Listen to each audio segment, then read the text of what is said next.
تشریف فرما ہے، تھوڑا تھوڑا سب بیان کریں گے۔ اس وقت جو ہم سب سے بڑے مسئلے سے دوچار ہیں سرکار کی طرف سے، جو اوقاف کے حوالے سے ترمیمی بل ہے اس کے حوالے سے ہیں۔ بہت ساری ترمیم اس کے اندر کی جا رہی ہیں۔ قرآن مجید کے اور احادیث کے علاوہ کوئی قانون ایسا نہیں ہے کہ جو قابل ترمیم نہ ہو سکتا ہے اوقاف کے جو قوانین ہیں یہاں بورڈ کے اندر ان میں کچھ خامیاں ہوں، وہ سب ٹھیک ہے اپنی جگہ پر، لیکن ہمارا کہنا یہ ہے کہ ہم کسی سرکار کو یا کسی حکومت کو ہمارا جو ایک آدھ کوئی قانون ایسا ہے کہ جس کے ذریعے سے بدعنوانی آ سکتی ہے، مثلا ہمارے متولیان کرام کے حوالے سے اوقاف کے اندر خرد برد کی خبریں آ جاتی ہیں، بدعنوانیوں کی، زمین کے غصب کی، اور جو املاک ہیں اوقاف کی ان کے بیجا استعمال کی اور اپنے لیے خالص استعمالات کی خبریں آتی ہیں کہ سب اس کو ٹھیک کرنا چاہتے ہیں۔ تو ہمارا کہنا یہ ہے کہ یہ آپ انگلی پکڑ کے پھر آپ دامن نہ پکڑیے گا، دامن پکڑ کے پھر آپ سر پہ نہ چڑھیے گا۔ مسئلہ یہ ہے کہ یہ دو چار جو اس طرح کی خامیاں ہیں ان کو بہانہ بنا کر جو اصل وقف کا قانون ہے شریعت کا وہ ہم سے چھینا جانا ان لوگوں کی نیتوں میں ہے، اور یہ جو اوقاف کی اتنی ملکیتیں ہیں اصل میں ان کے اوپر نظر بد لگی ہوئی ہے، وہ ان کی نظروں میں کھٹک رہی ہے۔ اگر ہم آج بیدار نہ ہوئے تو پھر ہمارے ہاتھ سے ہماری یہ املاک چلی جائیں گی۔ یہ کہنا کہ صاحب اس میں غیر مسلم لوگوں کی شمولیت وقف بورڈ کے اندر ہونا چاہیے، اس سے جو ہے پاردرشتا آئے گی، اس سے ٹرانسپیرنسی آئے گی۔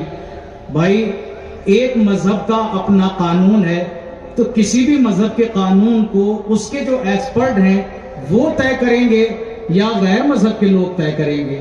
کسی مذہب کا قانون تو اس مذہب کے ماننے والے بھی عام طور سے طے نہیں کر سکتے، اس مذہب کے اندر بھی جو اس کے ماہرین ہیں، مثلا ہمارا مذہب ہے اسلام، تو ایک عام آدمی فتویٰ نہیں دے سکتا، ایک عام آدمی کوئی حکم شریعت بیان نہیں کر سکتا۔ جو ایک صاحب علم جو ایک اس استعداد علمی تک پہنچا ہوا ہے کہ قرآن مجید کی آیات کا مطلب سمجھ سکے، احادیث نبویہ کے معانی و مفاہیم اور ان کے تقاضوں کو سمجھ سکے، وہ ایک حکم بتا سکتا ہے، وہ فتویٰ صادر کر سکتا ہے۔ ہر مذہب کے اندر یہی ہے، تو پھر ہمیں یہ بات کہنا ہے کہ جب ایک مذہب کے اندر اس کا ہر شخص جو ہے اس دین کے مطابق ایک فتویٰ نہیں دے سکتا ہے، کوئی حکم نہیں یا کوئی قانون نہیں بیان کر سکتا، تو دوسرے مذہب والے وہ کیسے اس کے اندر عمل دخل کر سکتے ہیں؟ تو عزیزان گرامی، مسئلہ یہ ہے کہ حکومت کی نیت صاف نہیں ہے، اس کی ساری نیت، اس کا سارا ارادہ ہماری املاک کو غصب کرنا ہے۔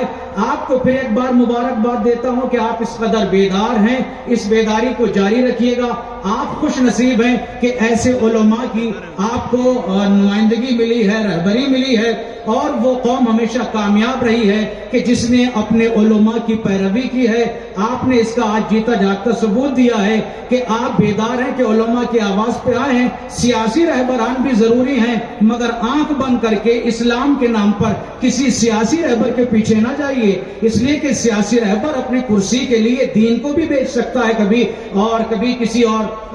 مسئلے کو، قانون کو بدل بھی سکتا ہے، لیکن جب تک آپ علماء کے ساتھ رہیں گے آپ انشاءاللہ اپنے دین کو محفوظ پائیں گے، اپنی شریعت کے قانون کو محفوظ پائیں گے۔ بس وقت جتنا مجھے دیا گیا تھا بہت، اس سے زیادہ میں نے 1-2 منٹ لے لیے ہیں، بس آدھی منٹ کے لیے منتظمین سے اجازت کے ساتھ ایک لفظ، ایک بات اور کہنا چاہوں گا۔ ہمارے یہاں اس چیز کی طرف ذرا متوجہ رہیے گا کہ کتنی مرتبہ گورنمنٹ کی ایک پالیسی ہے کہ ہمارے جو مقدس الفاظ ہیں ان کے حسن کو عیب بنا کے پیش کیا جاتا ہے، جس سے بعض مرتبہ جب ان کے وہ الفاظ اس طرح مشہور ہو جاتے ہیں عیب بن کر، تو ہم ذرا شرمانے لگتے ہیں۔ مثلا 2 لفظ آپ کو بتاتا ہوں جن کے تحفظ کے حوالے سے آج گفتگو ہو رہی ہے۔ ایک لفظ جہاد ہے، اتنا پاکیزہ لفظ ایک لفظ شریعہ ہے جو ہمارا قانون ہے، کتنا مقدس لفظ ہے، مگر گورنمنٹ نے پالیسی کے تحت اس لفظ جہاد کو بدنام کرنا چاہا، اس کو عیبدار بنانا چاہا، لفظ شریعہ کو جو ہے وہ کنسٹیٹیوشن کے مقابلے میں لا کے اس کی اہمیت کو کم کرنا چاہا۔ کہنا بہت کچھ تھا مگر وقت بہت کم ہے، بس اس بات پر ختم کر رہا ہوں کہ اپنے جو مقدس آپ کے الفاظ ہیں، آپ کی جو اصطلاحات ہیں، کوئی ان کو کتنا بھی بدنام کر کے، کوئی ان کو کتنا بھی باعیب یا عیبدار بنا کے آپ کے سامنے پیش کرے، آپ کو کبھی بھی اپنے مقدسات کی طرف سے شرمندہ ہونے کی ضرورت نہیں ہے۔ آپ کا کوئی قانون، آپ کی کوئی اصطلاح دینی ایسی نہیں جس میں آپ کو سر جھکانا پڑے۔ یہ سب ان کی سازشیں ہیں، ان کو اسی طرح حاضر ہو کے علماء کی آواز پر ناکام بناتے رہیے۔ وآخر دعوانا ان الحمدللہ رب العالمین۔